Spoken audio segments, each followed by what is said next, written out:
শুক্রবারের সকাল, কারফিউ শিথিলতা আরও ২ ঘন্টা বেড়ে শুরু ৮টা থেকে, চলবে বিকেল ৫টা পর্যন্ত। তাই দোকানপাট খুলেছে, সড়কে বেড়েছে মানুষের চলাচল।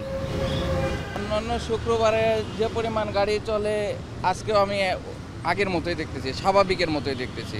ব্যস্ততা ছাড়ার কারণে আজকেই ঘর থেকে বের হওয়া, এই তো স্বাভাবিকভাবে আলহামদুলিল্লাহ খুশি যে সব কিছু আল্লাহ যেন সহজ করে দেন। শাহবাগ মোড়ে বেশ কিছু দোকান খুললেও বেচাকেনা এখনও জমে ওঠেনি। দোকানিরা বলছেন, বিক্রি কম হওয়ায় কিছুটা হতাশা থাকলেও দোকান খুলতে পেরে স্বস্তিতে তারা। গতকালও তার আগের দিন ৬টা বাজে খুলছিলাম, ৫টা বাজে বন্ধ করে দিয়েছিলাম। আর আজকে খুলছি, আজকে এই ২ দিন মোটামুটি বেচা কিনে আগের চেয়ে মানে একটু কম, আগে যা ছিল তার চেয়ে অনেক কম।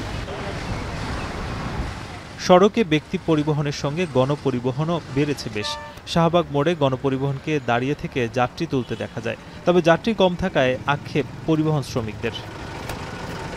এক সিগন্যালের মধ্যে আমাদের মহাজনের ইনকামটা হয়ে যায়, কিন্তু আজকে মনে করেন যে আসছি যে মহাজনের ইনকাম তো দূরের কথা, তেলের টাকাও নাই। মনে করেন যে কদমতলী আসা হয় ২০০০ টাকা, যেন আইসি ৬০০ টাকা। গত ২ দিন মোটামুটি ট্রিপ ভালোই পাইছি, কিন্তু আজকে শুক্রবার, আজকে একবারে ফাঁকা মনে হইতেছে, আজকে ট্রিপ একবারে কম। রাজধানীর কারওয়ান বাজার মোড়ে অন্যান্য সড়কের চেয়ে যানবাহন ছিল বেশ, তাই একটু পরপরই তৈরি হচ্ছিল যানজট। অন্যদিকে কয়েকদিন ধরে যেসব দিনমজুর কাজের জন্য বের হতে পারেননি, এখন বের হতে পেরে খুশি তারা। জানান, পরিবেশ আরও স্বস্তিদায়ক হলে তারা আরও নির্বিঘ্নে কাজ করতে পারবেন।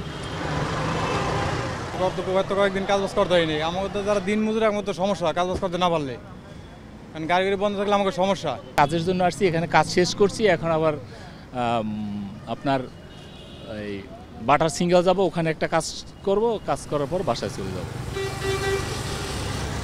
কারফিউ শিথিলতার মধ্যে মতিঝিলে আইনশৃঙ্খলা রক্ষাকারী বাহিনীর নজরদারি ছিল চোখে পড়ার মতো।